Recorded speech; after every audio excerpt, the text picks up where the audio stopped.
Hi, this is Jana. And this is Heather. And this is Conspiracies Unlocked. We are gonna do Quiet on Set. This will be our third part, covering episodes 4, and hopefully we have time for episode 5. And that is the entirety of the documentary once we get through these 2 episodes. So there's 5 total. 5 total, yep. And I just, finished watching them last night. And episode 4 is a lot about Jeanette McCurdy, who was on Sam and Cat, playing either Sam or Cat. I think she was Cat. She was Cat. Because, Sam was Ariana Grande. Ariana Grande. I was a 90s Nick kid, not a 2000s Nick kid. Because they were all coming out in 2000. So I was too old for that. Anyways, so the episode starts off with how just they kind of go over everything. Dan Schneider is just very inappropriate at work. And there's a costumer that came on that wanted to be like anonymous. So you only saw her like neck down. But I mean, okay, I'm sure that whoever she wanted to be anonymous for would recognize her voice. Because it was her voice. It wasn't like when you're on Cops or, the old TV show Cops. And they where they blur it out. And then they're like their voice is all like blah, blah, blah. They change they voice change everything. to like a woman if you're a man, or a man like, or a robotic or whatever. Yeah. None of that. So whoever she's trying to hide from, whether it's Dan Schneider or anybody on set, I mean, there's only so many costumers on set. And you can see her hands and just her neck down. Mm-hmm. So I don't know. But anyway, so the costumer, and I keep like wanting to say consumer or customer, because costumer, it literally is customer almost. Oh yeah, it looks like I can see so that. The costumer on all of these shows, Zoe 101, Sam and Cat, various Nickelodeon, Amanda Bynes show I think she was on. She's on various different shows. It's just a costume designer. You could say stylist. They said costumer. Oh. I don't know. It's not my word. I would have said the stylist or designer or costume design team, right? Yeah. Okay. So she said that while she was there, someone, and it was always a girl, and it would always usually be from the costume design wardrobe. That is the correct name for the costumer. Anyways, because that's where you get your clothing from. Wardrobe. You know what? Costumer is easier to say. So moving forward, so the costumer was saying that that there's always a girl that had to give Dan a massage, and it was usually from the costume department. So he would text them and be like, "Hey, come here. I need a massage." And then there's like video and pictures of like girls giving him massages while he's like on set, which is wildly inappropriate. But they always had the clothes on. They're in front of a billion people. And Brad was like, I wouldn't want a guy massaging me. Because I watched this with Brad. But there's nothing wrong with getting a massage. There's nothing wrong with like a masseuse coming hired on to work for the team in between. But this is the question. Is it one of the minor child actors, or is it a woman? It's a woman. That is her profession as a masseuse. No, she's a costume. She's a costumer. Wardrobe. This is going to be a fun day of words, I could tell. Yeah, definitely. Okay, but she was not one of the children actors. And Brad had said, he's like, that's just his way of, asserting dominance and just trying to be like, I'm the king here, and I can do what I want. Yeah, and if I want a massage right now, I'm going to get it. It's a power trip. So 20 years later, through the Me Too movement, all of a sudden it became sexual harassment. If they didn't feel that way at the time, they felt the way. And I'm not trying to victim blame, and I'm not trying to downplay any of it. It's just that they all did it then, right? So what's the deal now? Well, we'll get into that.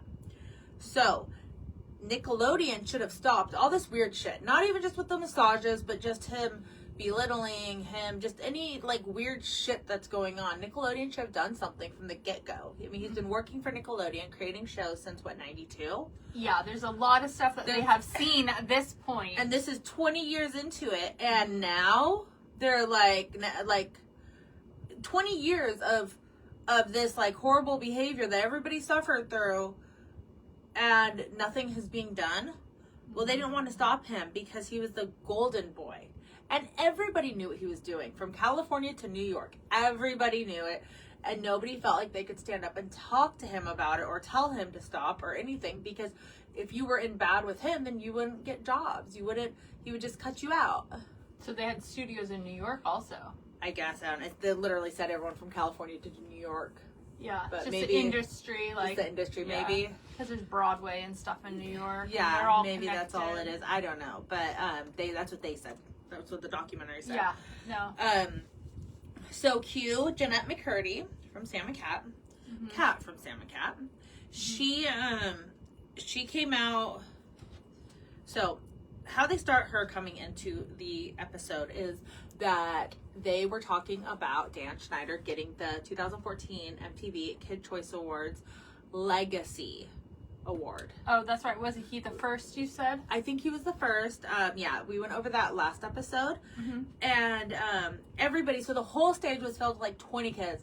Ariana Grande, Jake and Josh, like all the kids, Keena Kel, like just, actually I don't know if I actually saw them, but just like a whole bunch of the kids, especially the kids that were on air in 2014, right? Sure. So just all the kids came up to present him the award because he created these kids, right? That girl from iCarly too. Yes.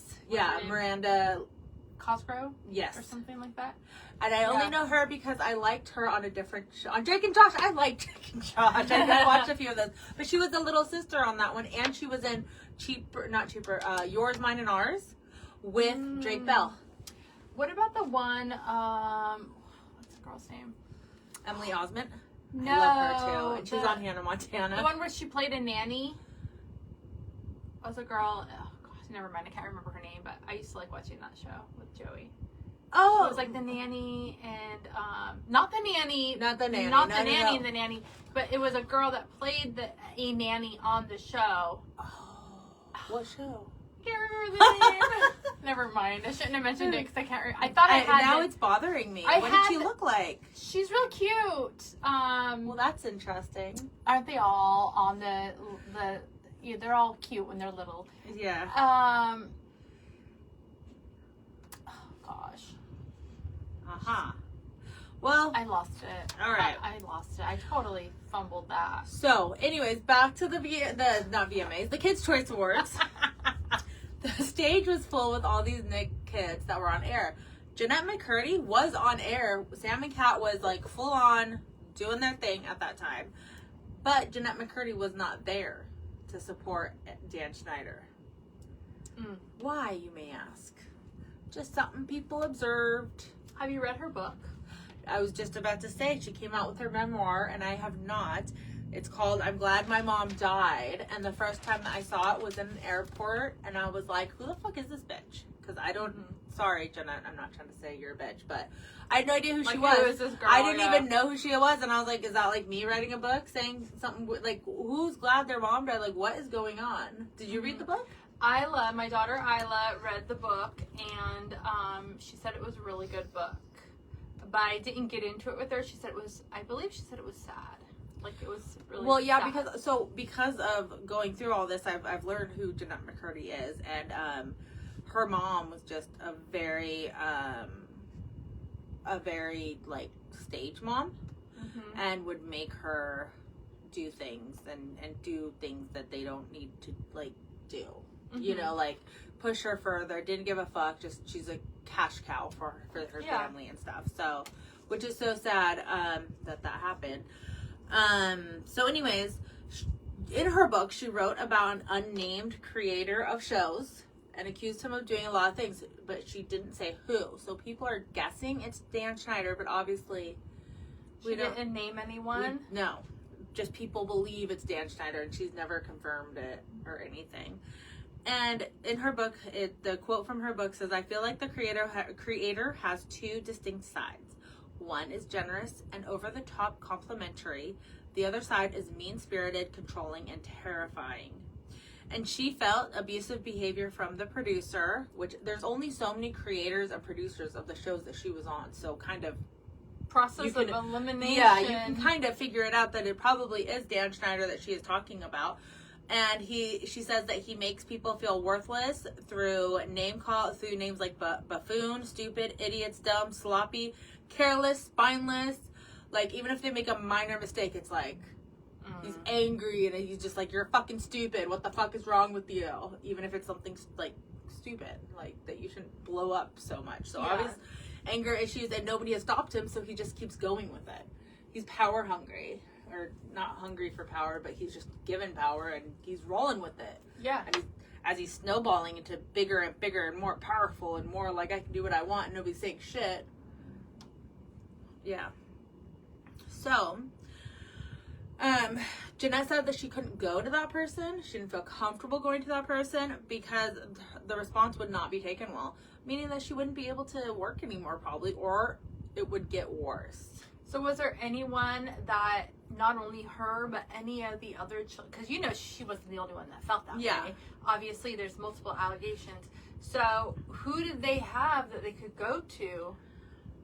Brad had the same question, like, why don't you go to HR? Why don't you do this? Apparently, Dan's treatment of people on all of his shows, it was like an open secret. Everybody knew, and it was just the way it was, and nobody's going to do anything because he's making all these shows and very successful shows. Mm-hmm. You look at it now, and Dan Schneider's not part of Nickelodeon. Name one show that's on Nickelodeon right now. Mm-hmm. So it was just pretty much like, suck it up, Buttercup. Like, yeah, I think so. You want to be in this industry. You want to work for Dan and be on these hit shows. You want to be a star. Yeah. You have this is what it is. Yeah. And I think we mentioned before that how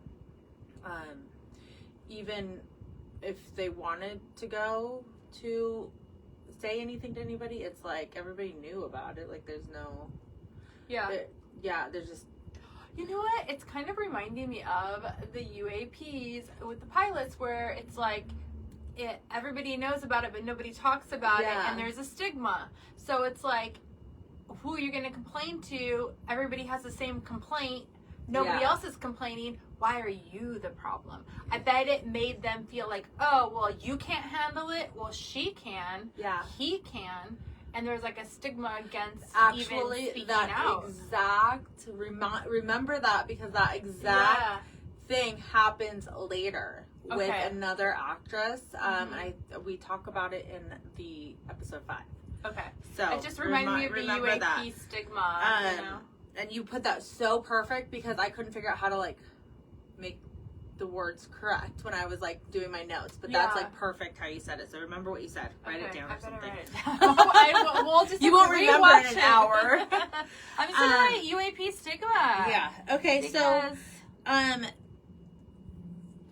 Jeanette's mom died while she was working on Sam and Cat, and remember, Jeanette's mom was also very abusive emotionally and such. So the problem is that because she didn't give a fuck that her mom died, she went straight back to work.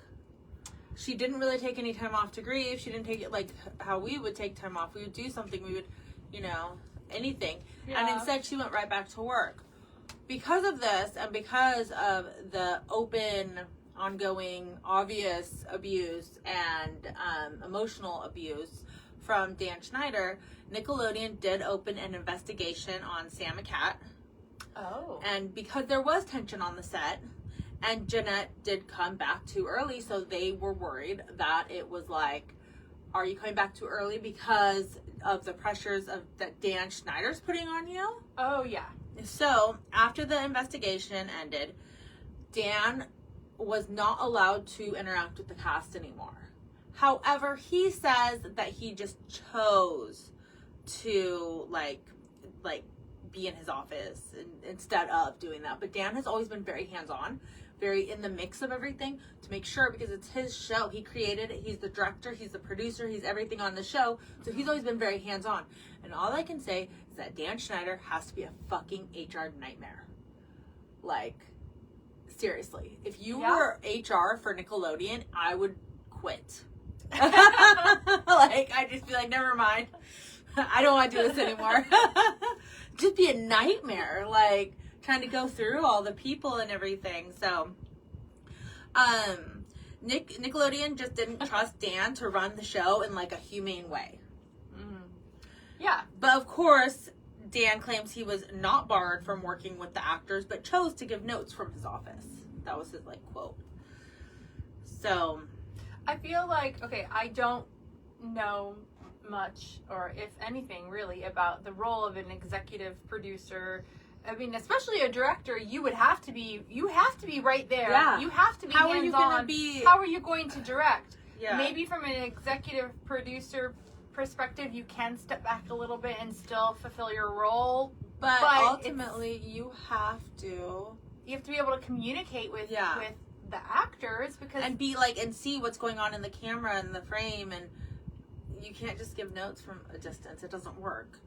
But I think the producers also have to come up with funding and stuff too. Like they do other things than just what is on camera. But I think he was the director as well. So he's not just the producer, he's the director. So he has to do all of it. Then you would have to have like a co-director that can actually, he can tell them what to do. Yeah. And the other, So like a chain of They wouldn't, so being HR and being like Nickelodeon, they should have just gotten rid of this guy instead of keeping him on set to direct kids in an inhumane way, right? Mm-hmm. And making they pretty much made special allowances for him to stay on set but not be on set, so he could keep his job, right? Because he made too much money, so they could not get rid of him, and because the shows he created were gold. Yeah, there wasn't a problem with the shows in that aspect. Yeah. They were like they created shows that pretty much it funded Nickelodeon for 20 years. Mm-hmm. Hit all of his shows. He did all of them. Mm-hmm. So they couldn't get rid of him. So in 2017, and this is 3 years after Dan is like banned from the set of Sam and Cat, Dan creates Henry Danger and Game Changers.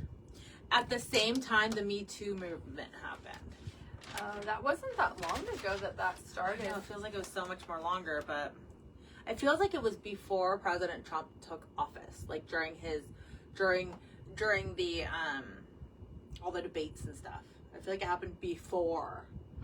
I can't believe it happened in 2017, like a year after he was already in office. Yeah. It doesn't seem right. But anyways, so Me Too had a lot of actors, women, and pretty much everyone come out against Dan Schneider. And everyone just kind of came together and went to their agents, went to the union, the Screen Actors Guild Union, and was like, and they had said, oh yeah, we're already looking into this because we've had so many other complaints that just came out this year because of the Me Too movement against Dan Schneider. I remember the Me Too movement, like rallies and it was so much. Yeah, it was a lot. So Nickelodeon does another investigation into Dan Schneider, and on March 26, 2018, Dan is fired. Oh, he actually got fired, which was a huge shock for him and for a lot of people, just like you. And he issued a statement just saying, oh, I just need some time off. I'm working on other things and blah, blah, blah, blah, Taking blah. a hiatus. They did give him $7 million and like a big bye. Like a severance package. However, what's interesting is that the investigation found no evidence of inappropriate sexual behavior, inappropriate relations with children, but he was abusive to others in the workplace emotionally. It's like he took a plea deal or something. Well, and it's also like when someone commits a crime and they're like, okay, we're going to give you a slap on the wrist, but you have to admit that you... oh, no. What happened? Oh, sorry, guys. Because I'm not... Technical difficulties. Yeah, hold on. Okay, we're good. We're still recording. We're fine. Hold on. Okay, we're going to go back. Plea deal... We had to stop recording for a second. My screen went black. It was like weird. So, plea deal. Plea deal. Yeah. It's like you're giving, oh no, ran into a slight, blah, blah, blah, blah, blah, blah. We ran into a slight problem. Okay, now we're good. Okay, continue forward. It's like he ran into a... Let's write this number down. Where are we at? No, it's fine. I recorded, yeah. So, let's... Oh my goodness. Okay, we're just totally... I'm just going to get rid of that because that's silly. Yeah, it totally confused me. So, yeah, it's like he did get a plea deal of something like, here, take the $7 million and we'll just get rid of you because all these allegations and we're gonna get like banned or something. Like the whole damn channel's about to get banned, so we got to do something, right? Yeah, and that's kind of what it kind of was like. Like, here's your money, just leave for now because there's nothing like makes sense. Because the Me Too movement was so grand with their rallies, and so like they would have burned the fucking place down if they could have, I'm sure. And they had huge names that were coming forward too. So after Dan left in 2018, there was a much happier place to work in, less stress, less massages, less yelling, but ultimately, what else was there? There's no more shows after that. Like, what's on Nickelodeon right now? It's cartoons. I don't know if way aged out of Nickelodeon. My children are way past Nickelodeon, and let me see, let's do 2022. So 2 years ago, it's Ninja Turtles and shit. There's no real shows. There's got to be some shows with kids. Big Nate, Star Trek. I was gonna say Star Trek, I think. So I guess they redid Rugrats again. Middlemost Post. Star Trek? That's Prodigy. Yeah, They must be coming out with a new Star Trek. Look. Oh, that's cool. Cool. Okay, well, anyways, that's new. We'll have to check that out just for fun. Yeah. Why not? I'm interested in that one because it's sci-fi. Yeah, I didn't like the first Star Treks. I never watched them. The original? Yeah.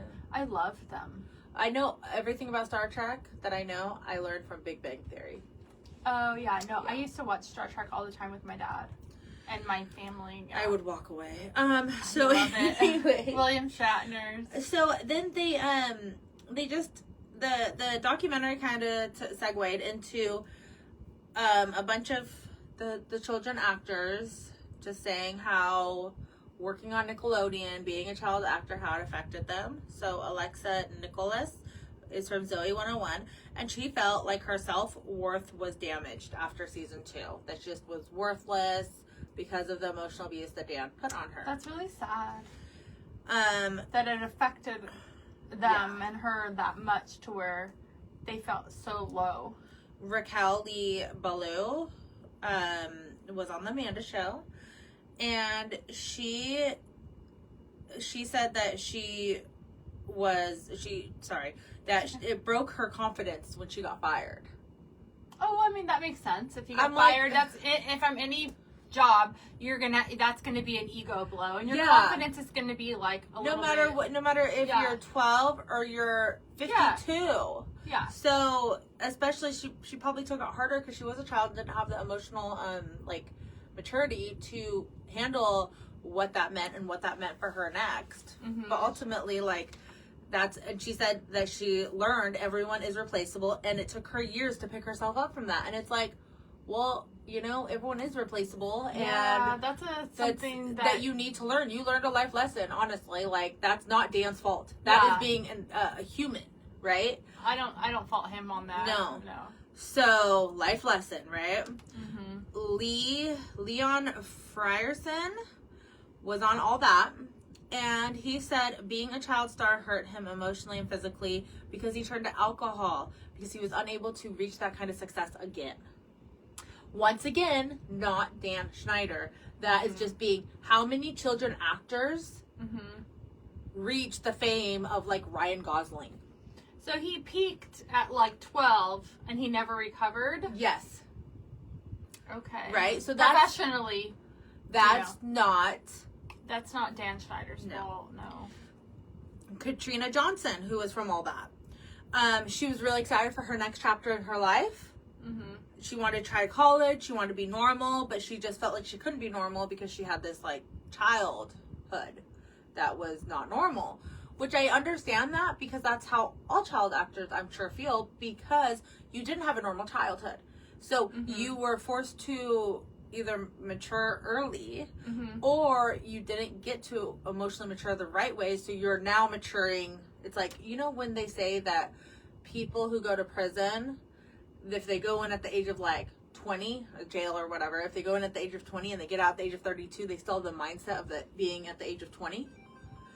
That's... Yeah, or they're stuck in the year of, like, when they went in. Because they don't know how it is out there now. So they're thinking the same, like, type of... So I'm wondering if that's what kind of happens with children actors. Like, she wants to go to college, and she's like, oh my gosh, like, I haven't gone to school since, 6th, 7th grade. College is way different. I mean, high school is way different, and she missed high school. But then you have, like, Blossom. Wasn't that Nickelodeon, or was that Disney? Remember Blossom? Yeah, no, I think, that was, like, Disney, I'm sure. She, like, went to Harvard or something, and she's on The Big Bang Theory. Yeah. She's very successful, and she did I don't know if it was Harvard, but she went to, she's but very intelligent. She has a PhD. Yeah, she has a PhD. She's very intelligent. Yeah. And so it depends. It depends on the personality of the people. It depends, because she was a child actor. She started very young, and she's very successful. If you take a class of 100 graduates, high school graduates,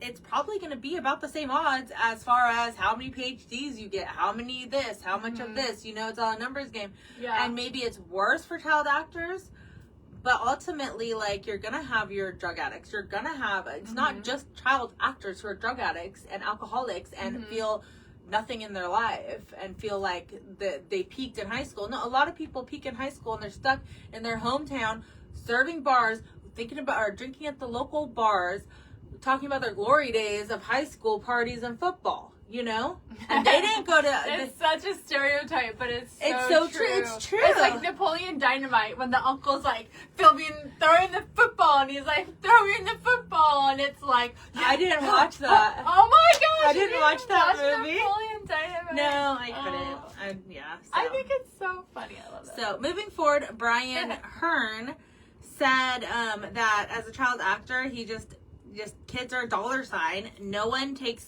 the kids' mental health seriously in that environment. They just want, like, perform, money.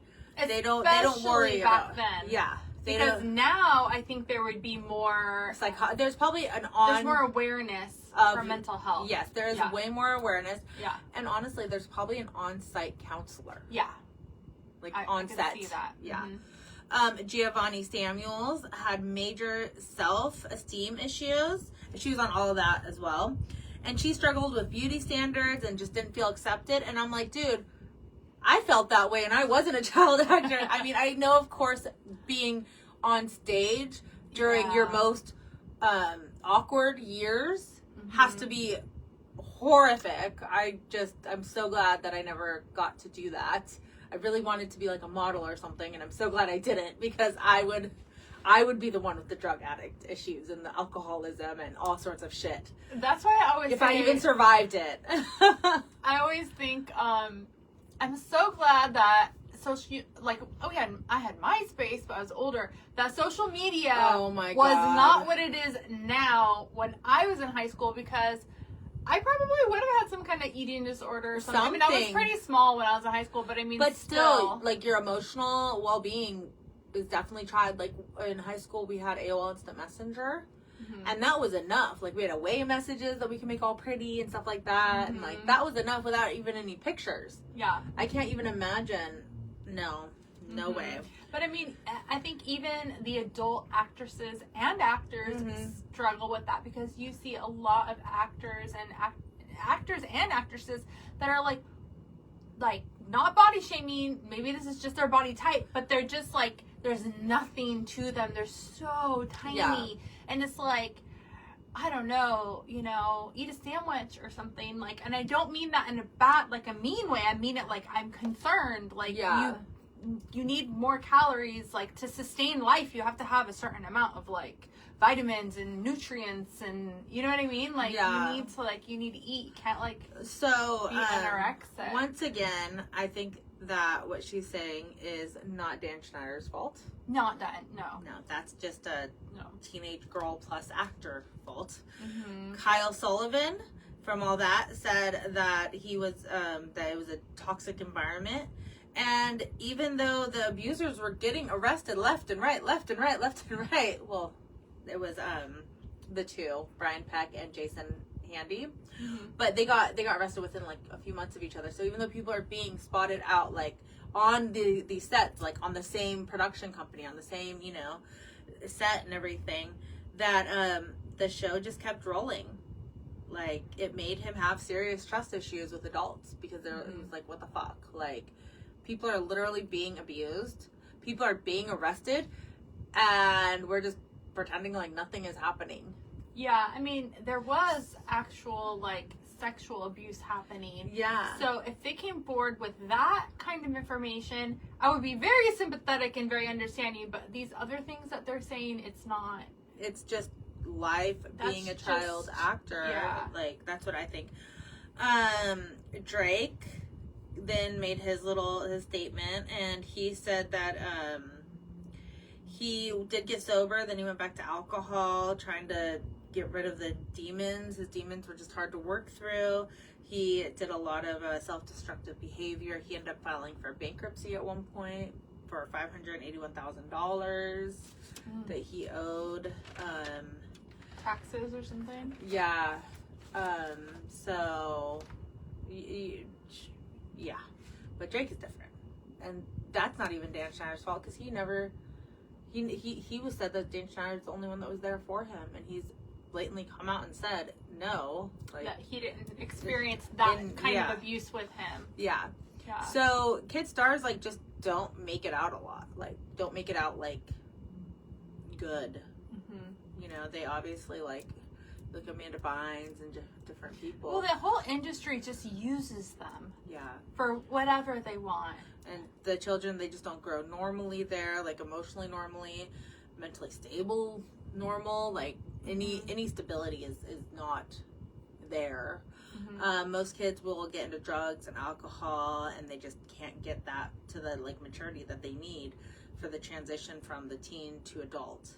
Whether it is within the filmmaking and within the actor world, or even if it's just in general, being a child actor to just an adult in the real world. And it depends on your parent, because if you have that type of parent that is a stage mother who's going to push you like that, then it's going to be more, it's going to harm you more than if somebody is just like, well, if you want that job, get it. If you don't, you know what I mean? Like, it's more like down to earth about it. But when they start seeing dollar signs, people change. Who knows if some of the parents started out just being like really, you know, supportive, like in a different way, and then they started getting more, I can't think of the word, just greedy, powerful, aggressive, pushy. Yeah. So a lot of these kids actors end up going to trauma therapy, grief therapy, and it seems to possibly help them. And I think that what their grief is that they are grieving their childhood that they did not get. You know, like, and that's something that I've always thought, that I think that when a lot of times when you see even normal, like, not normal kids, but non-actor kids, when they go through something like their parents civilians, normal humans, not the ritzy ones, when a mom dies, or they're being sexually abused, or anything like that, where they have to grow up too fast, they have to take care of the little siblings because dad's an alcoholic, or you know, whatever's going on. I feel like they have to grieve their childhood too, and that's part of their therapy as well, is because that's like a huge chunk of your life that you cannot ever get back, and it only happens for 20 years and you can never get it back. And if you don't have that, then it's like, when you're older, you have to, like, grieve that, because you can't get it back. Even if you want to go be a child again, you know, you will always, as an adult, you'll always have responsibilities that a child just doesn't have. Shouldn't have. That is true, yeah. And you know, talking about, like, the different abuse that went on, the verbal abuse is really bad too. Like, I mean, the sexual abuse, of course, is like probably like the highest, like the worst. But the emotional and it is mental abuse. Yeah, people don't realize how bad emotional abuse can really affect anybody, especially a child that's growing, because they are really figuring out who they are. And with emotional abuse, you are pretty much telling them that they are worthless, that they're a piece of shit, and they start believing it because you're supposed to be their parent, you're supposed to be their guardian, you're supposed to be their adult in their life. You know more than they do, supposedly, in their eyes. You're their hero, and you're telling them that they're a piece of shit and they're worthless. And now I feel bad. Now I have to go, like, tell my kids sorry for ever, like, putting them on timeout or anything. Hug your kids. I feel like I need to go hug my kids. Oh my God. Anyways, so the moral of this whole thing is that child actors, there needs to be something to be done so child actors are protected. And we see the kids who were protected, who had very active parents within the industry that weren't just looking for money, but really rallied around their kids. Melissa Joan Hart, Hilary Duff, they made it out without becoming drug addicts, without getting DUIs, without, you know, they transitioned into adult acting, singing, whatever Hilary sang, and Melissa Joan Hart got more TV shows, and, you know, they all transitioned fine, and they're doing fine, and even Hilary Duff had a TV show a few years ago. So, like, every time I see you say Hilary Duff, I just keep thinking about this trending, like, TikTok, and it's like, it's all POV.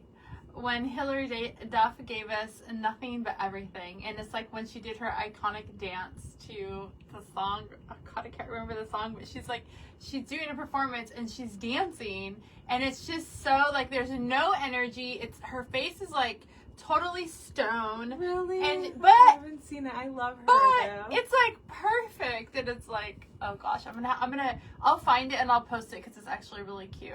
Yeah. So it's just funny. Anyways, so that was, like, supposed to be, like, the end of the documentary. So the credits start to, like, roll, and you see Dad and Drake walking with each other, with Drake's dad, like holding him by, like, the shoulder, you know, his arm around his shoulder, walking away.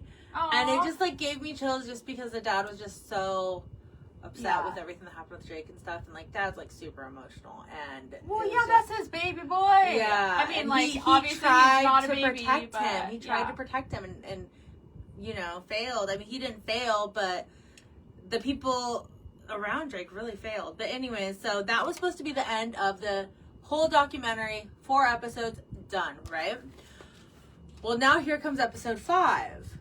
And all of a sudden it just starts with news reports, news outlets, YouTube videos, TikTok videos of people's reactions, influencers to the documentary. Sure. Yeah. And newspapers and stuff, and just everything about the documentary. And I'm like, fuck, that happened really quick.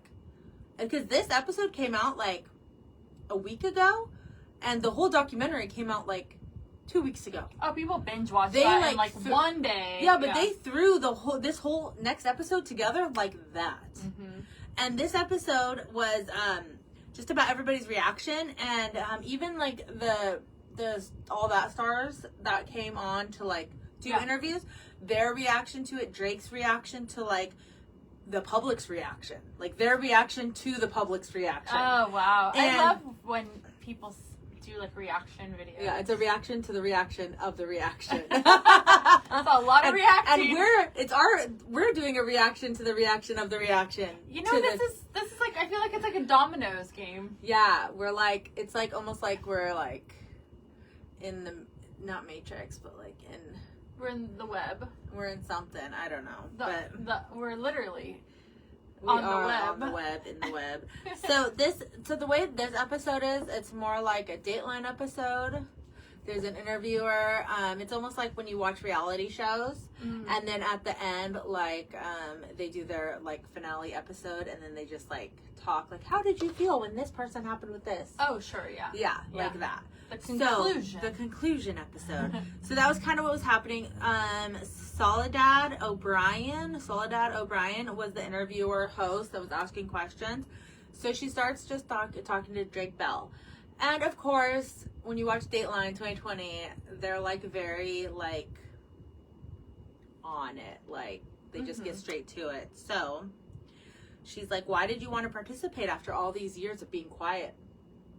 And Drake's response was that the documentary series made him feel like really comfortable, like the producers and stuff and the creators, and that he felt like he was finally ready to put this behind him and face it and everything. Yeah. Number 2, she asked about how did it feel when you walked into the courtroom with Brian Peck and you saw all the other side with all the actors, all the famous people, and all that was sitting there was you, your brother, your mom, and that was it. Oh, in support of him, yeah. I would, if I was him, I would feel betrayed. Yeah.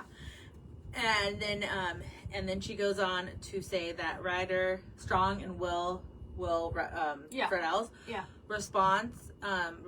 responded on their podcast, Pod Meets World. Yes.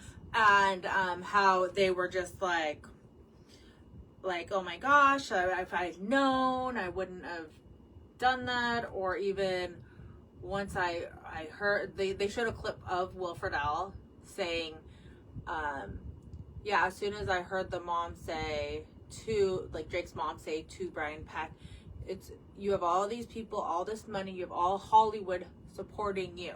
But no matter what you did to my son, this won't fix any of that because you know what you did. Yeah. And Will Friedle said, well, at that point, I realized I was on the wrong side of this. Mm-hmm. And so then Brad's response to that was, why didn't you fucking get up and move sides? That's what Brad said when he was watching it with me. My husband, Brad, yeah. The thing, too, in the courtroom is I don't think you're really supposed to get up and walk around unless the judge, is standing. You're whatever. Supposed to get up and walk outside. Whatever. Yeah. I don't know. Yeah. But anyways, so what I didn't know was that Drake had said, I worked with Will Friedle on Spider-Man. I didn't even know that Drake was in Spider-Man. I had no idea. Which Spider-Man? There's Who so fucking many. knows? There's so many Spider-Mans. You know what? Will Friedle does a lot of voice work, so I bet that it was a cartoon or something, like a cartoon. Maybe it was a multiverse one. Maybe. So anyways, he could have talked to Drake, and he could have, this is what Drake said, that he could have talked to him then. He could have come forward, he could have said at that point, hey, I'm sorry, I was on the wrong side of that shit, my bad, how are you doing, anything. But Drake also said it's a touchy subject. What are you going to do? Just bring up shit that happened 20 years ago and be like, hey, sorry, you got fucked like that in so many different ways by me and by Brian Peck, physically, me emotionally, and my bad. Yeah. Yeah.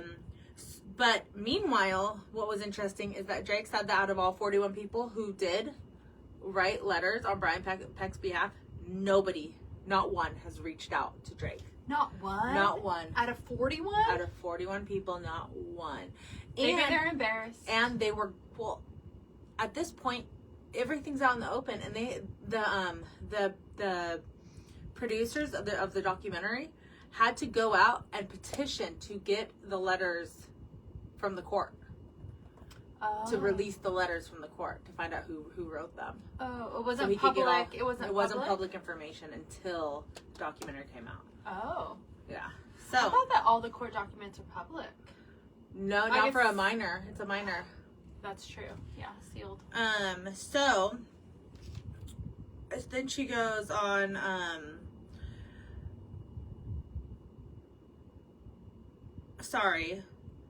she asked about a bigger scandal. That's why I'm like, bigger scandal? I don't know what the bigger scandal is.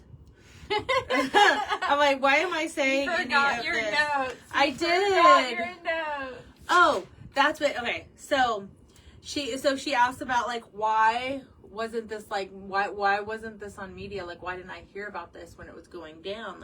What's happening? And Drake's like, I don't fucking know. It boggles my fucking mind that Jason Handy and Brian Peck were both arrested within a few months from the same network, the same TV show, same everything, and no news coverage, nothing. He was like, I think I saw a small little article in a newspaper about Brian Peck, and that was it. But Jason Handy, nothing. You would think that they would have blown it up then to be like, 2 people have been arrested off of Nickelodeon. Yeah, why were they hushing? It was hush. Yeah, and that is why that other kid actor was like, it's like people are being arrested left and right, and we're just show must go on. Yeah. It's fucking weird. It is weird. Especially from the same show. So you have 2 child predators on the same show. Especially when you have shows like TMZ and things that are more like gossipy, that it's like, that's right up their alley, that they're going to want to spill the tea. Like, you know? TMZ wasn't there during that time. Well, I mean, or whomever. It would have to be like American Journal or like E. Was there. Or E, yeah, for sure. They were always gossiping. Yeah. Or what about, what's his name? Press Hilton. Press Hilton wasn't there around that time. He wasn't there yet. Really? What year are we talking? 2001, 2, 3, 2003 at the latest. Three, yeah. Yeah, Press Hilton. Press Hilton had a website, though. Yeah. I'm pretty sure back then. Oh, I was a junior then. He didn't have anything then. The Paris Hilton didn't come out like with the Simple Life until the year after I graduated out of high school, 2005. And Perez Hilton became Perez Hilton because of Paris Hilton's name. No, Press Hilton already. Really? He already had his own thing going, because when I lived in Ocean Beach, I remember he had a website, and that was before Finley was born. When was Finley born? Well, 2007. No, but wait, let's look it up now. Well, I don't think Perez Hilton is his real name, is it? Yeah, no, his real name is Mario Armando Lava. That's his. When did he start? I'm trying to figure out blogging career. He started. There is absolutely blogging success. July 2010. Oh, 2007. Okay, so 2006. Pop singer Fergie talked about him. 2006. 2005 is like the earliest so far. So yeah. So, because I know it was before Finley was born that I remember hearing about him, because my sister told me about 2004, him. A then 206-pound Hilton, Perez Hilton, appeared as a contestant on the Madonna Style episode. So no, he still wasn't Perez Hilton. He didn't start doing. Look, he appeared in music videos. So he was already like kind of famous by himself. But he didn't start doing his own Perez show until later. He even guest starred as himself on Victorious. He was in on 2010. Victorious. Yeah. I wonder if he has anything to say about this. He would have worked with Dan Schneider. Yeah. That's interesting. Yeah. That's really interesting. Yeah. The plot thickens. I'm all, yeah. Why are you silent, Perez Hilton? Perez, what do you know? Yeah. So if it was like 2005, 6, maybe. So his blog, it doesn't say when his blog actually started. It's so weird. Early 2000. Yeah, but I don't think it started until after like 2005, 6. So anyway, so this was before. Okay. So all the gossipy stuff wasn't going until Star Magazine. You had Inquirer, Star Magazine, like all the little mags. Yeah. So anyways, back to this. So then the interviewer asks, so Dan Schneider asked Drake, so Dan Schneider was painted as a bad guy, like how yet you supported him. Mm-hmm. What do you think about what was said about Dan on the documentary? Yeah. And he was just like, it's very hard to watch. He was the only one that supported me. And he can only speak from his own experience, and he's not like invalidating what everybody else is saying. Sure. But yeah. He didn't see any of that. Like, he didn't see any of it. And that's like, he had his own chill with Dan, so that's kind of like really telling, you know? Like, I don't know. So then they ask, how are you dealing with your trauma? And Drake says that he had many years of not wanting to talk, not even in therapy.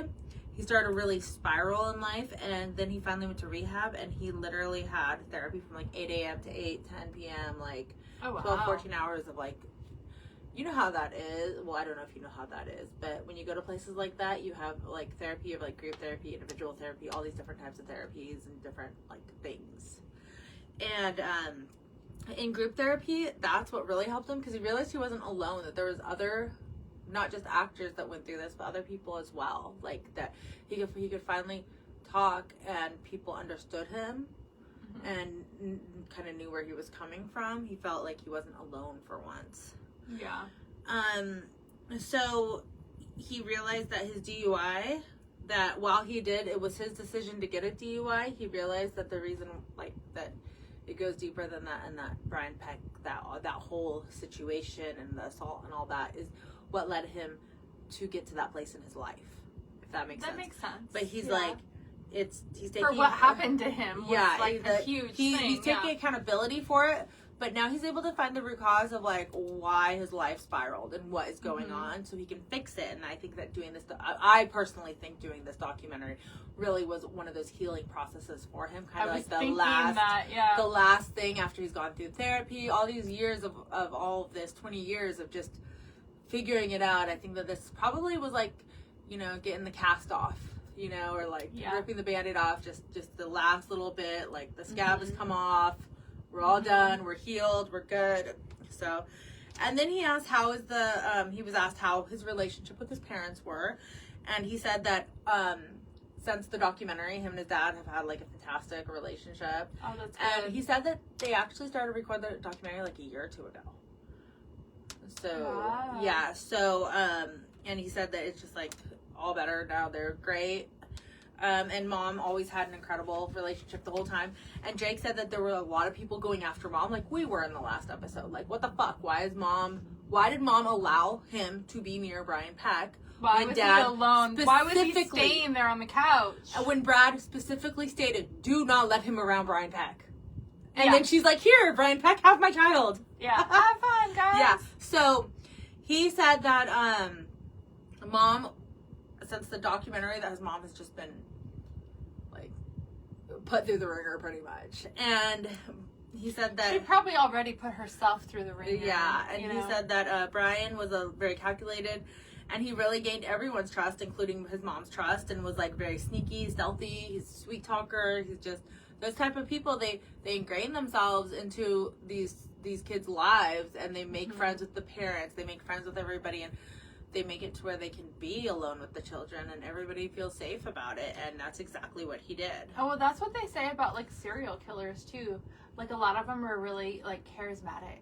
Yeah. And very like you get drawn to them almost like in a sense, and then they obviously you don't know the danger that's there, but that's with any like a predator. I mean, serial killers really extreme, but like I've seen that in other like crime documentaries. Me too. Yeah, all of them are like that. Anybody that's really bad is like that. Yeah. So Josh's they asked what Josh's reaction, because I know that social media has kind of been like, what the fuck, Josh? Where's your response to all this? Like, you were his best friend. You were on the show with him. What's your response? And Jake said that they've been talking. Like, Josh and Drake have always been close. Josh reached out. Like, there's no... Like, the internet's just freaking out over nothing. There's no nothing. bad blood between them. There's nothing bad. They're friends. Everything's great. But, like, Josh doesn't need to make a statement about Drake. That'd be like me making a statement about you. Of something that happened to you. Why would I go on my personal thing that I had nothing to do with other than, you know, then I was your friend at the time, and make a public statement about your life? Like, that'd be fucking weird, dude. Yeah, or what if they had a private conversation where he's like, hey, I'm not going to comment on this. Are you cool with No, that? they probably did. Yeah. Why would I wouldn't expect you to be like, hey, guys, by the way. Oh, yeah, then it would turn into, Josh is trying to make it about himself or some shit, you know? It's fucking weird, dude. So anyways. Plus, they probably have their own private thing that is like, hey, I'm here for you if you need anything, you know, like, if you let me know I'm here for you, but you're not going to go publicly and say, I'm here for him. Yeah, like, I'm what here are you for doing? her. Yeah. No, that's a private thing. That's the people who are trying to get, like, attention. They're just trying to get clout or something. Yeah, get sympathy for their friend or something. I don't know, sympathy for them, for themselves about their friend. See what I'm saying? Yeah. So anyways, so he said that it was super therapeutic at the time to go through this documentary, and that music and writing songs is really just like his diary and journal. And after he did the documentary, songs came like pouring out, and he just released a new song, and it was called I Kind of Relate. And he came out the video, and they did a scene, like not a scene, but they showed a scene of the music video, and it shows supposed to be Drake as a little boy going into a dressing room with some guy and then closing the fit. Like, it's fucking crazy. Oh, how sad. And I'm like, oh my god. So he was addressing the abuse in the song and the video, like, and it's clearly, it's crazy. That's really sad. We'll have to watch that in a second. So then Giovanni Samuels and Brian Hearn, which were both on All That, they reunited from the documentary, and both had to like step away from social media because it was just. Yeah, I can imagine. Yeah, they're just not used to it, and all of a sudden, like, they've been out of the spotlight for 20-something years, and all of a sudden they're just, like, bombarded. Mm-hmm. And Dan Schneider came out with an apology video saying that if he had known what he was doing was causing any harm, he would have stopped. He wouldn't have done any of that. And then he said that all the kids were super, like, safe, and if they didn't feel comfortable, then they could have said something. But he said, like, all the dares and all the silliness, like, they were all safe. There's people around. Everybody was along with it, along for the ride. And I think that Dan kind of got, like, took the fall for all this shit when it's just actors being kid actors. And, I mean, yeah, there's some weird shit that he did that is HR inappropriate, and then you add in some kids that are running around too, so it becomes highly inappropriate. But I think he took the fall for a lot of this. That he was like the fall guy. They had to blame somebody. They had to place blame on somebody, and that seems to be where it led. I can see because there's a lot of other people that could take part blame, like Brian Pack, like Jason Handy, like the fucking Nickelodeon executive people that actually sexually abused the children are the real predators here. Dan Schneider's kind of like a weird, he's kind of weird though. He's kind of weird. It's kind of creepy. It's some weird it's shit, creepy for sure. But if he never actually sexually abused anyone, and making inappropriate jokes, I don't know if that's illegal to make inappropriate jokes towards children. I think it is like a lewd act, maybe. I don't know. Anyway, the whole point is that he was a scapegoat to an extent because he wasn't the final say. It had to go through all of these different channels, and they would have to sign off on stuff. They have to go through read-throughs. They have to go through practices. They have to rewrite jokes. They have to cut jokes, make new jokes. Like, it's not just him. Yeah, so exactly. Where's all the other people that are supposed to be held accountable for these jokes? That's why they gave him $7 million and bye. Yeah, because it wasn't just him. Yeah, so the host asked Giovanna and Brian Hearn what their reaction to his apology video was, and they said they just kind of laughed and was like, he's an actor, it's all fake. If he was serious and he was like sincere, then he would have apologized when Jeanette's book came out. Jeanette McCurdy, because they say it was him, but she never said it was him. He never said it. Maybe he did to her privately, like, who knows? But nobody's ever come out and said it was him, so he can't apologize for something that he doesn't even know if it is for sure him, because that would be placing guilt on himself.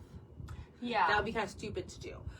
Until she named someone, no one should really come forward, because nobody knows if she's talking about them. In his apology, though, he makes a very good point. He says that all the jokes were written for a kid audience that kids would think were funny.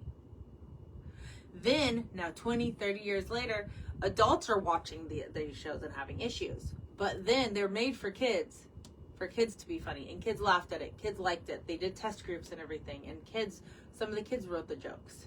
It wasn't all him.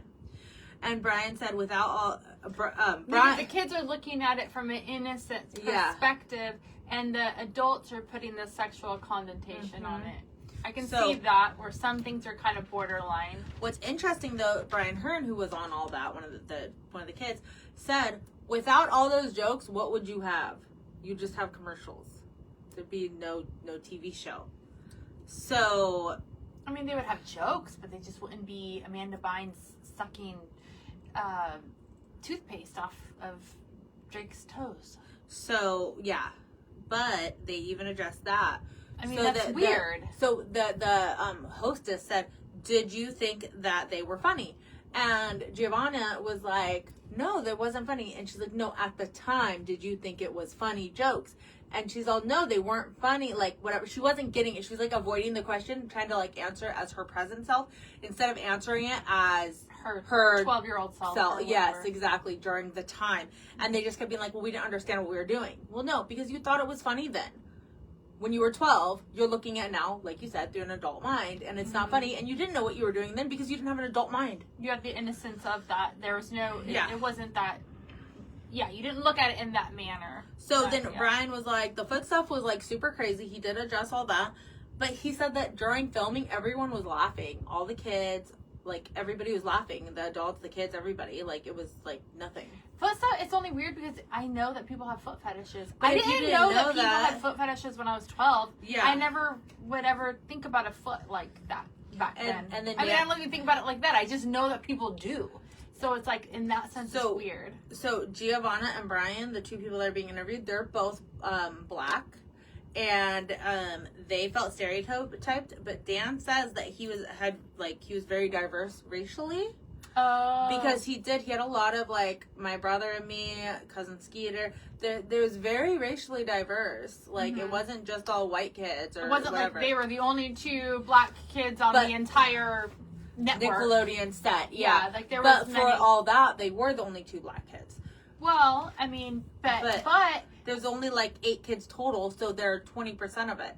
I know, but you also have to think about, he's not just hiring actors. He has to hire people to run the lights. He has to hire They said that there was no black people doing that. They said that they were the only black kids on set. On set?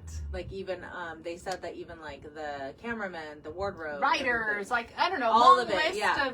All the everybody was not.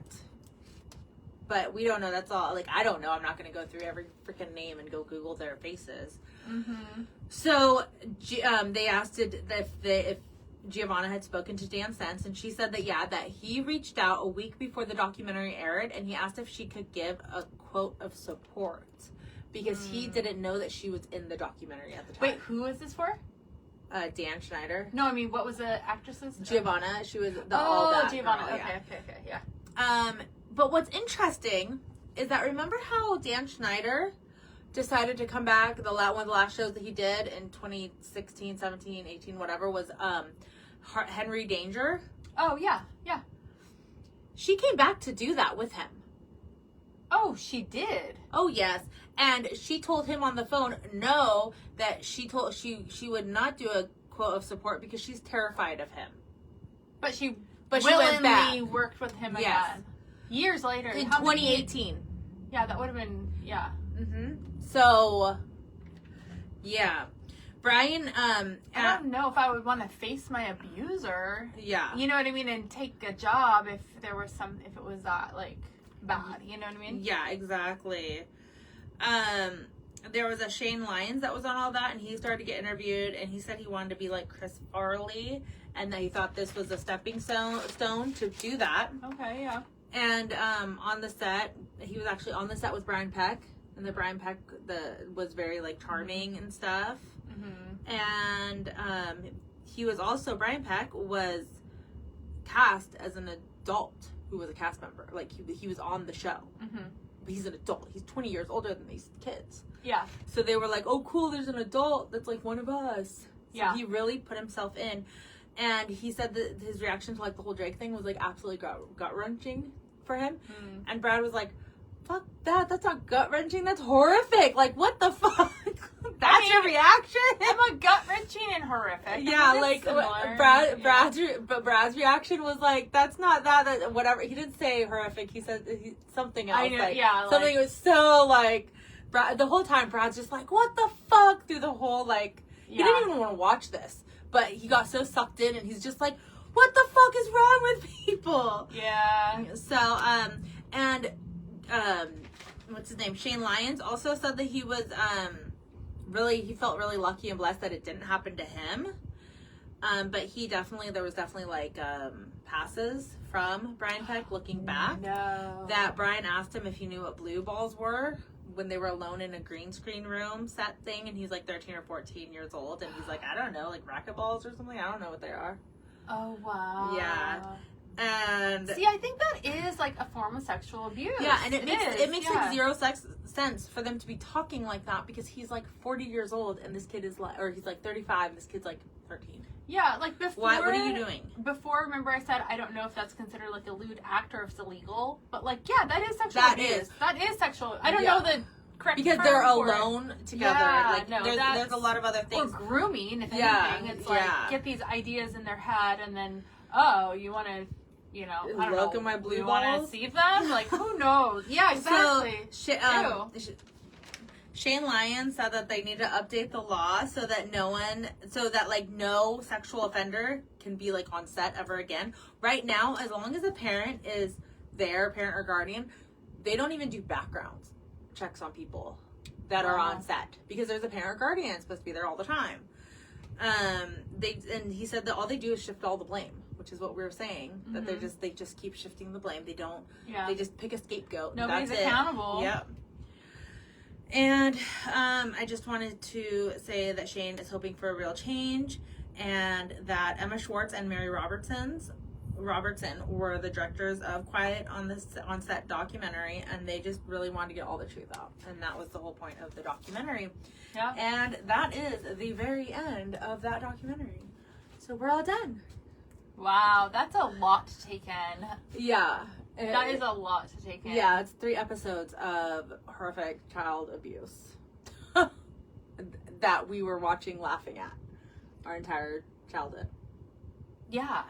But we didn't but again, we were looking at it through children's eyes, and we saw it differently. Like we said, we saw it differently than the way that an adult's going to watch it now. Yes, we did. Definitely. Yep. So, okay. Well, we should watch the music video now because I want to hear the song. Yes. I mean, we can't do it obviously on camera because of copyright. But yeah, we're going to have to go do that. So go look at Drake's new song. And I am going to try to find the Hillary Duff POV when she gave us nothing but everything. Yes. Because it's just cute. I want to see it. I haven't seen that. So, yeah. I think that's it, right? We're all done. I'm trying to think. My mouth is like hurting for like reading all that. And, like, talking. I'm like, it's good. So, okay. Well, thank you guys so much for listening, and don't forget to share, like, and subscribe, and let us know what you think about this whole documentary series, and if you watched it as well. Yes. Email us at conspiraciesunlocked@gmail.com. Bye. We're all like, bye. So I'm smiley today. So I'm like, hey, my mouth hurts. My mouth hot. Oh, I just need a stretch. All right. I don't know why I'm feeling like sore, like I slept funny or something. That's why I'm like sitting here and I'm just like sitting up, moving around, like ugh. Yeah.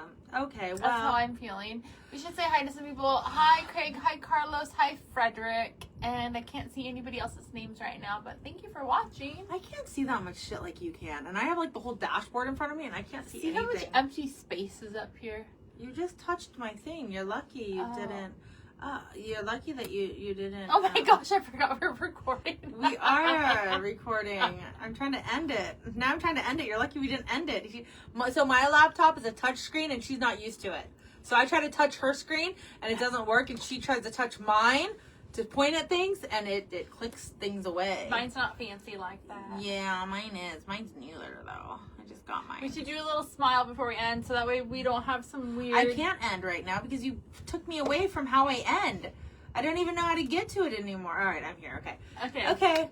Well, thank you guys so much. Oh, people are like smiling or liking or something. I can't even see if anybody's watching. There's somebody there? How exciting. My shit doesn't work. There's always somebody there. I We just can't see who you are. Yeah. So thank you. Bye. Thank you. Did it end? No. I have to press end.